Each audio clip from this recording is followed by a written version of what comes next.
right, welcome to the First Responder Wooden House Workshop. So in your kit, you've got a couple different things going on. You've got your main house, you have your roof. There's a couple different colors of paint in there. There's some painter's tape, all sorts of fun things. So make sure you have all of that out with you, and then that you have a surface that you can work on because you are going to be painting. So first and foremost, what I started with was, obviously you have a house, but yours is not white. I started out with getting mine painted. So this one is 2 or 3 coats of white paint, and I started with that just so that I could get that done and let it dry before I start putting the rest of the stuff on it. So the first thing you're going to want to do is just grab a foam brush and then get that painted, and then you can set that aside for that to dry. The next thing we're going to work on is we're going to work on your roof.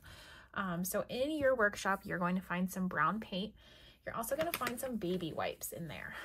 So what we're going to do is we are going to use the brown paint, and we are going to use it on your roof, and we're going to use the baby wipes just because it gives it kind of a stained look. So I'll show you guys how this works. It's pretty cool, guys. And like always, if this isn't a part of the workshop that you want to complete, maybe you just want to paint your roof brown, you guys can go ahead and do that. So what you're going to do is you can either put it on your wipe or dab your wipe into the brown paint in your thing that it came in. So basically what you're doing is you're just wiping, and what this is the effect it's going to create, you guys can kind of see that. It's going to create a stained look on your wood without us using any form of stain. So this is just a quick, fun way to give wood a stained look.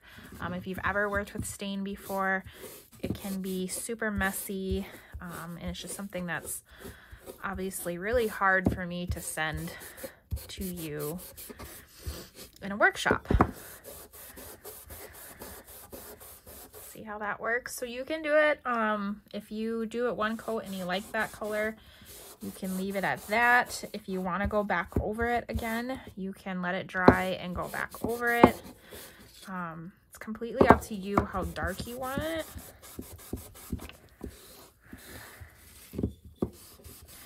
And then you're going to want to do all sides of it because you're going to see all sides.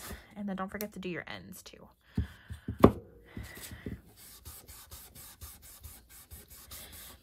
And then there's a couple wipes in there, so anytime if you want to switch it out, go for it. If you want to add more paint, if you want to do a second coat, completely up to you and what you want it to look like. And then, like I said, if you don't even want to do this, if you don't like the way it looks and you just want to paint it that solid brown using the brown paint, you can do that as well. You've got a couple foam brushes in your workshop. If you need to reuse one, just go ahead and rinse it, let it dry a little bit, and then you'd be able to use it for a different color.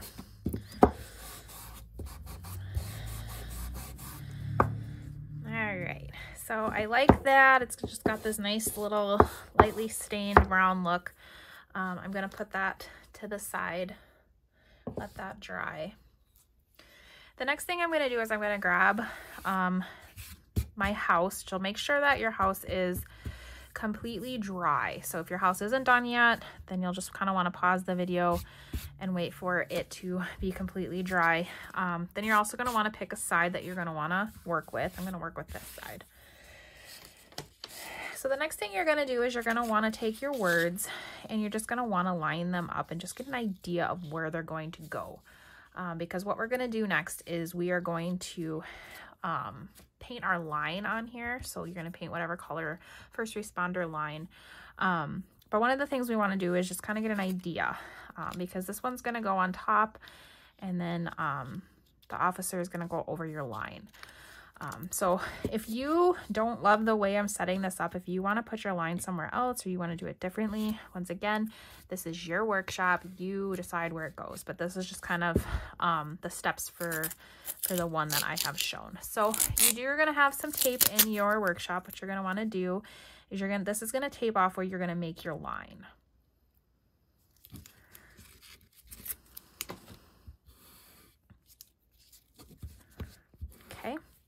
Like I said, remember that the inside of your tape is where that paint's gonna go. This is gonna be over it, so I just kind of am getting an idea of where I want this at. All right. So you're gonna make 2 pieces of tape.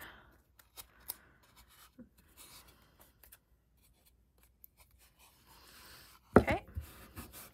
So you're gonna paint here is where your line's gonna go, but I'm gonna show you guys a fun little secret for when it comes to stenciling. So first and foremost, just make sure that tape is down good and tight. We're gonna take some of the white paint, so the paint that's already on there, and we're actually gonna go along and we're just gonna do that first coat. You just need to do along the edges, not the whole area. Gently dabbing.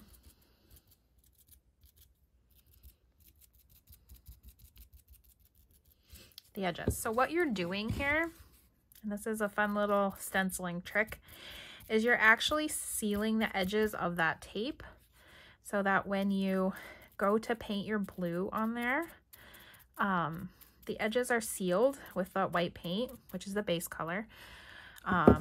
So you're actually going to seal those edges so that when you paint that blue, it's not going to bleed. So you're going to get a really nice crisp line. So that's kind of how you help with the bleeding, because you do that base coat first so that if that bleeds under the tape, obviously you're not going to see it. So next up, what you're going to want to do is you're going to need to let that dry. You want it completely dry in there because when you go through with your blue, you obviously don't want any of the white because it's going to mix. It's not going to look that great. So look at that, isn't that cute, guys? So give that a little bit to dry, to touch, and the longer you let it dry, the better when it comes to the stenciling. And then we'll move on to the next part. Okay, so once this is completely dry to touch, we can move on to our colored line. This one I'm doing the blue. So start out, I always say when you're stenciling, it's best to just do these gentle little pats of the paint, nothing crazy. If you go back and forth, up and down, you're actually going to encourage paint to go underneath the tape. Obviously, we did the extra cautionary step of sealing it, but we don't want to ruin our hard work here.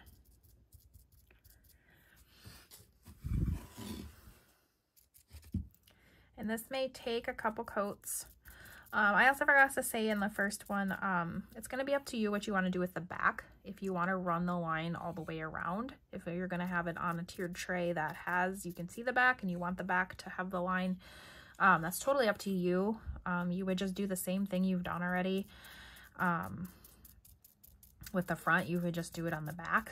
You would probably have to do it obviously in 2 separate steps because you'll have to let it dry.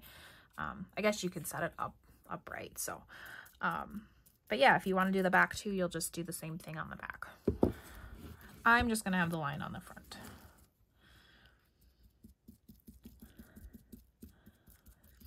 So you may need to let it dry and do a second coat. That's going to be up to you how dark you want it.